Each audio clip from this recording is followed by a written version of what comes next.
Coming at you full-fledged, it's your boy Rage Man Reg with another video for y'all, man. Welcome, YouTube. For the first time in a long time, we got a raging review. This time, it's centered, no pun intended, around the National Basketball Association and the fully confirmed selections of the All-Star teams, starters and reserves that were just revealed on February 1st. Now, year after year, we just get further away from the tradition, which was the best of the Eastern Conference versus the best of the Western Conference.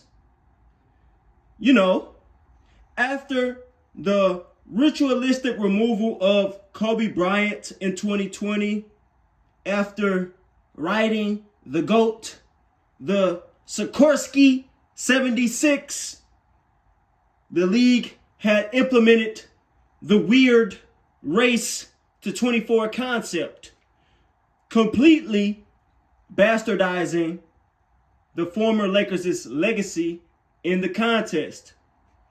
Not to digress, but they also used his likeness fairly quickly to promote 2 NBA 2K games, which nobody asked for.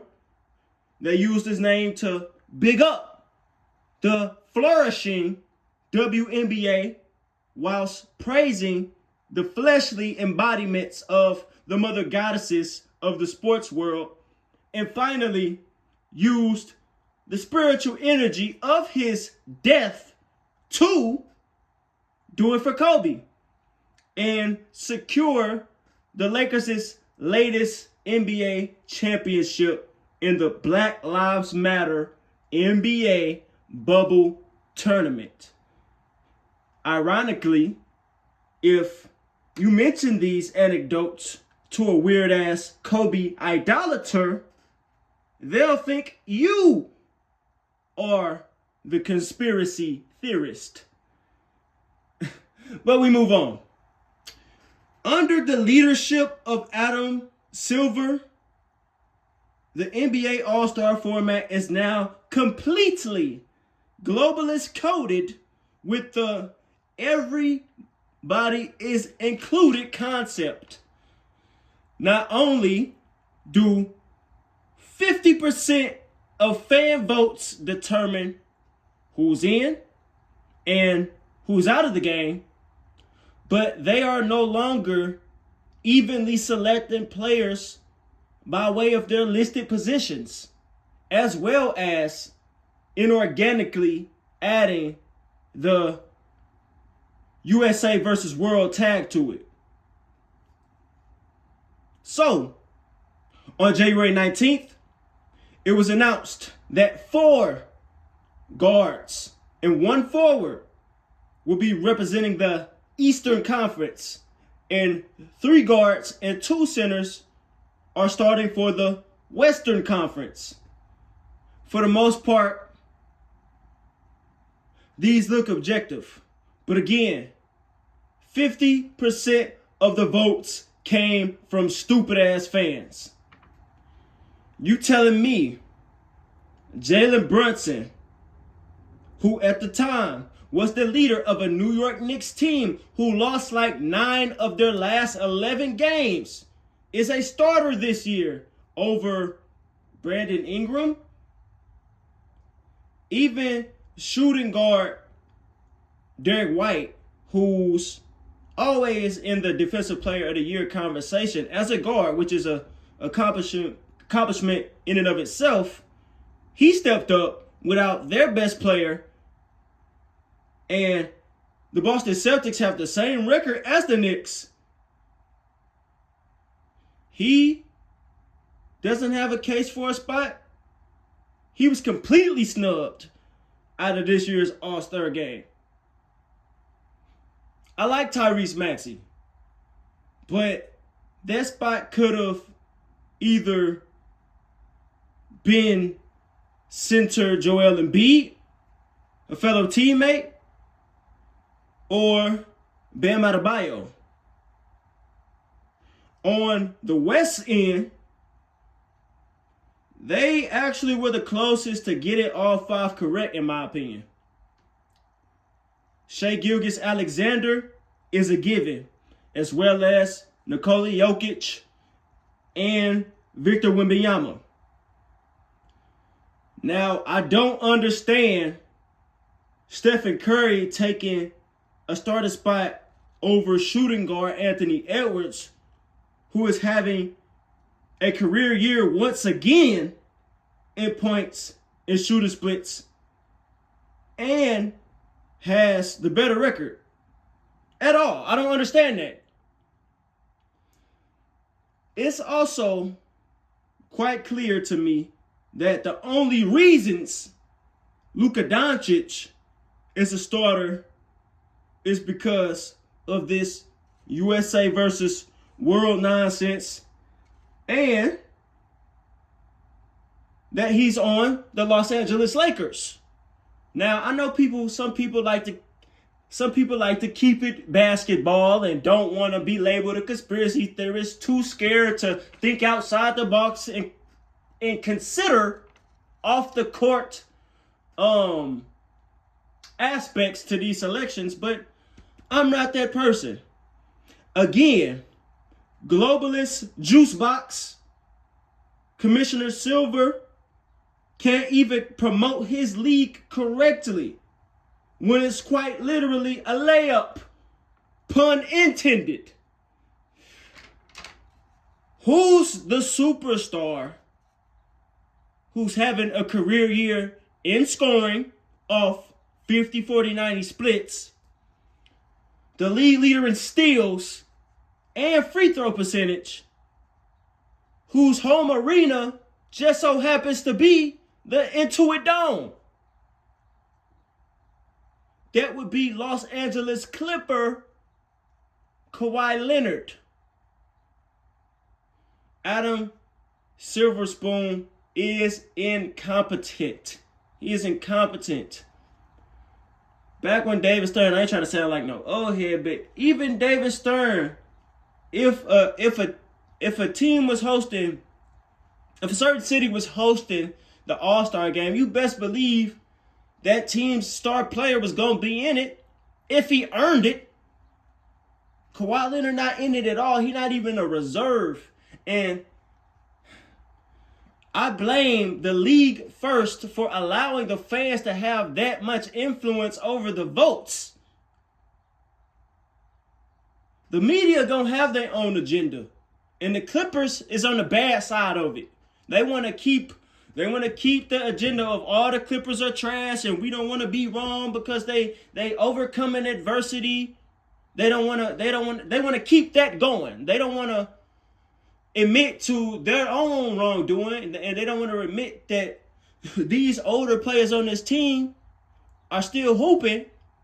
And then the players, I don't take the players' opinions that seriously anyway, unless they have shown and proven that they cultivate their minds just as much as they do their bodies. And for the most part, that's not the case with a lot of them. So, and that follows up with the reserves. The All-Star reserves is where the fans, media, and players went completely off the rails. First, we got the Eastern Conference reserves. Pretty valid for the most part, I must say. Scotty Barnes. I think this is his first All-Star appearance. I could be wrong. He should have started as a forward, definitely over Maxey or Brunson. Jalen Duren is having a career year on the Detroit Pistons. He's averaging a double-double, as they are the best team in the Eastern Conference. That's completely understandable why he was picked. Donovan Mitchell, he is self-explanatory why he's a starter. He's the sole. Why he's an all-star. He's the sole all-star of the Cleveland Cavaliers this year. I remember during the top 75 year, I think it was 3 all-stars that year, or 3 of the players involved in the All-Star weekend at the very least. Norman Powell of the Miami Heat should have made it last year alongside another player that should have made it this year. While he was on the Los Angeles Clippers, man, he's keeping it up in the Eastern Conference, doing his thing. Proud of him. Congrats to Mr. Powell. Karl Anthony Towns. While everybody's talking about him, and rightfully so, because he is averaging his lowest points per game since his rookie season, and he was the acquisition or the trade, well, the acquisition, because they still acquired him. He was the acquisition that was supposed to put the Knicks over the top, averaging at least 23 to 25 points, maybe 12 to 15 at the very best rebounds a game. He's not doing that, even with his fellow teammates. You see videos of them disregarding his opinion. You see Mitchell Robinson on the bench just waving him off. You see Vince Carter and Tracy McGrady looking crazy when they mention his name, which is kind of crazy considering these are, again, fellow players in the NBA fraternity. You know how serious they get, especially when it's pertaining to the older niggas. He still made it over one like Michael Porter Jr., who, in my opinion, I always thought Michael Porter Jr. was quite overrated as he floated between the third and fourth best player on those Nuggets teams. We know he had back injuries coming out of college. He's a Missouri native. I think his dad has some connections to Mizzou, but he is a Missouri. He has connections with Missouri. Coming out of college, he's supposed to be way bigger than he was on the Nuggets. Of course, he won an NBA championship, but I never knew he was going to turn out to be what he is now. Like, he's hooping. He doesn't see defenders. The degree of difficulty on his three-point shots is crazy. And his team, the Brooklyn Nets, I've mentioned this before in previous videos, that they are trying to get back those picks that they lost from trading Kevin Durant and Kyrie Irving back in the day. They can't even do that due to him. He's just going to get wins just off of, he's just going to will his team to wins. It ain't Cam Thompson, it ain't Nick Claxton, it's him. Why he ain't in it? Now, again, I know that, I said Joel Embiid as well. But if we're talking about, Joel Embiid could have replaced Karl Anthony Towns, but if we're talking about forwards, MPJ definitely could have replaced Pascal Siakam. Now, his selection to the All-Stars reserves is egregious. Now, I respect the fact I even called him the second best power forward in the league at the end of in the offseason last year. But that doesn't hold weight when it comes to this year's All-Star selections. Like you being the leading scorer on a finals team. That's cool. But this year, the Pacers are a lottery team. No Tyrese Halliburton, 13 wins. So you telling me Brandon Ingram or Michael Porter Jr., MPJ, couldn't have taken that spot over Pascal Siakam? He couldn't miss 1 year? That's quite ridiculous to me. The Eastern Conference is okay, but that Karl Anthony Towns over Embiid because he's on the Knicks, and Pascal Siakam over MPJ and Ingram because he was in the finals last year. That's kind of weak to me. I ain't buying that. Now, as far as the Western Conference reserves, first we got Denny Avdia.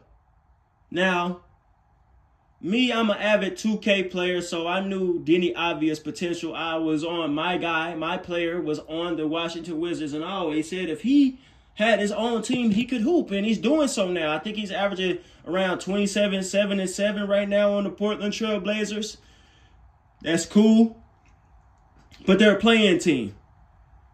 Now, they definitely gave him, again, the globalist green card, and others have, I've seen commented under my comments that I've made on social media, they have elaborated about his connections to a certain ism that starts with a Z.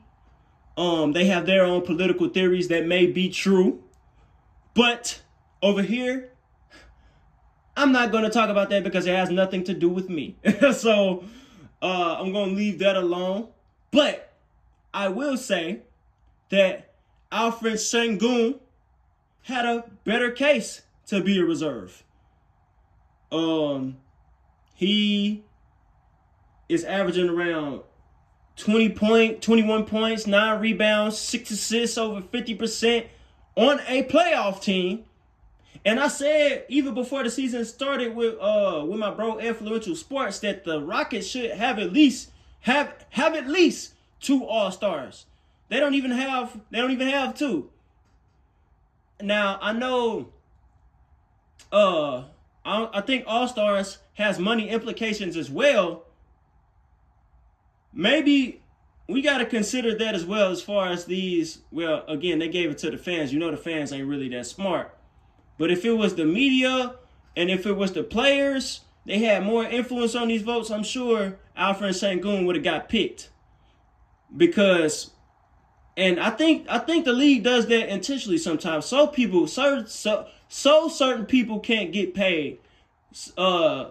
Because if they do make those milestones and they do want to make that money, they'll have to move, and that kind of messes up certain NBA narratives. That ain't no theory, bro. That's a fact, bro. Now, if you don't think that's a fact, you're the conspiracy theorist. Money implications do have something to do with that for sure. Alfred Sengun should have definitely been picked over Denny Avdia, but congrats to Denny. For the 5th time in his career, Phoenix Sun, Devin Booker has been selected. Valid as hell.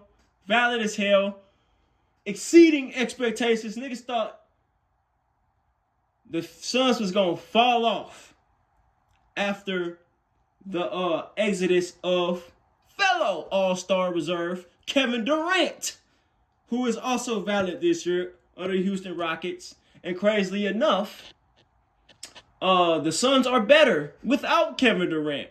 And the Los Angeles Clippers, my Los Angeles Clippers, defeated my Phoenix Suns last night by 27 points. 24 points, I mean. 114, 117, something like that, to 93. So, those 2 are valid. I can't complain about those. Again, I said it once before. Anthony Edwards should be starting over Stephen Curry. You could have switched those 2, man. Like, if you got, I know Steph Curry, and it looks even worse now having Steph Curry as a starter, considering that they completely done. Jimmy Butler tore his ACL. He's out for the season. Unless they get a trade of one Giannis Antetokounmpo or something, and he's fighting lingering injuries as well this year, I don't see why it makes sense. It can't be the California connection. He's not an LA Clipper. They're in San Francisco. And they ain't even in Oakland. I think, what's the name? Right. I could be wrong, but ain't they a Dome in Inglewood? Inglewood ain't Oakland. Oh, God. So, again, it was the fans. Let me not confuse myself about that selection. Again, it was the fans. Chet Holmgren. I see the logic, but I don't agree with it at all. They coming from the perspective that he's the second best player on the best team in the West, but that's only because Jalen Williams, has been out for most of the season battling injuries. I think he's injured right now as we speak, if I'm not mistaken. If you really wanted to go that route about the second best player on the team, you would have picked Dylan Brooks. Dylan Brooks came to Phoenix, brought that same grind, brought that same culture, brought that same leadership to the Phoenix Suns and has hit his career highs in scoring several times this year. Several times. Doing his thing.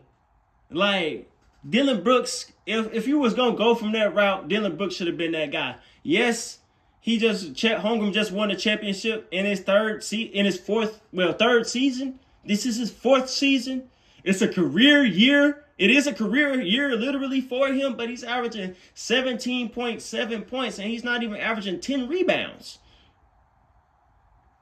Like, that's not valid at all. That's not valid at all to me. Jamal Murray, I gotta give it to him.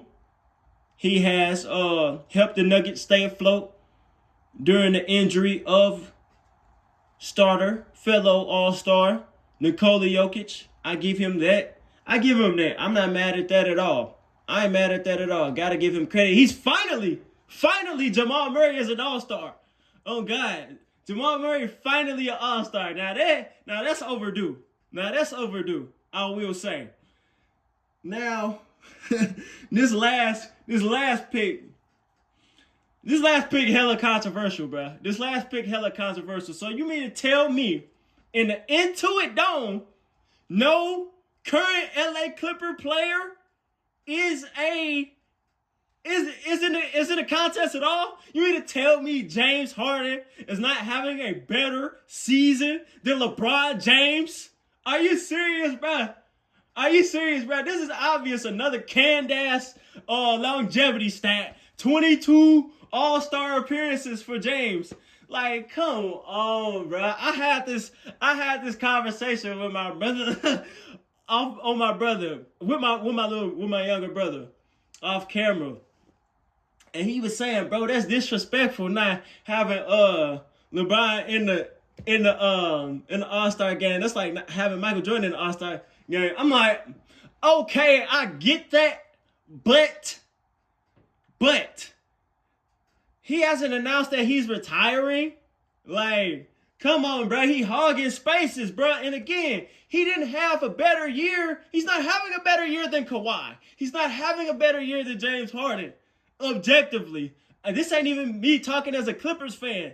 This is me talking about as a consumer of the NBA and a real, genuine, objective viewer and fan of basketball, bro. I'm keeping it ball in this case. In this case with LeBron James, I'm keeping it ball. Y'all not keeping it ball when it comes to LeBron James' ass, bro. Like, hell no, bro. I ain't buying that, bro. Like, I ain't buying that at all, bro. Not at all. Long story short, man, this shit just too compromised, bro. This All-Star shit just too compromised via the USA versus world shit, the dumb voters, and an idiotic commissioner, man. Like, no Clippers at all in the Intuit Dome, bro. Again, that's definitely media bias as well. Bro. And the players, I can't believe the players didn't vote Kawhi or James Harden at all. Like, again, these players stupid as hell, man. I'm going to just leave it at that, bro. Y'all let me know what y'all think, bro. Is the All-Star super compromised by way of the USA versus World, by these extra gimmicks? Because if we were just going by positions like the All-NBA does, because best believe, LeBron might be All-Star, but he's definitely not going to be an All-NBA, and he shouldn't have been an All-NBA for these past couple years if we really want to be honest. If we were going by positions like the All-NBA does, he wouldn't have. A lot of these people wouldn't have. If we were going just by Eastern Conference, Western Conference positions, this wouldn't be happening. If fans wouldn't have voted, this wouldn't be happening. Do y'all think the All-Star game is just a popularity contest at this point? It ain't even about the biggest stars. James Harden is a bigger star than Chet Holmgren. Kawhi Leonard is a bigger star than fucking Denny Avdia. But again, political affiliations as well influence these picks. Let me know what y'all think about all this, man. Who y'all think should have made it? Who y'all think shouldn't have made it? What do y'all think about this format, this USA versus World shit? How's this finna work? Like, it's stupid. But I want to know y'all thoughts. But before y'all tell me y'all thoughts, I want y'all to like this video, comment at the beginning, middle, and end of it, share for us to see, subscribe if you're new, and hit that notification bell so you can be notified every time I drop. And now, I'm out.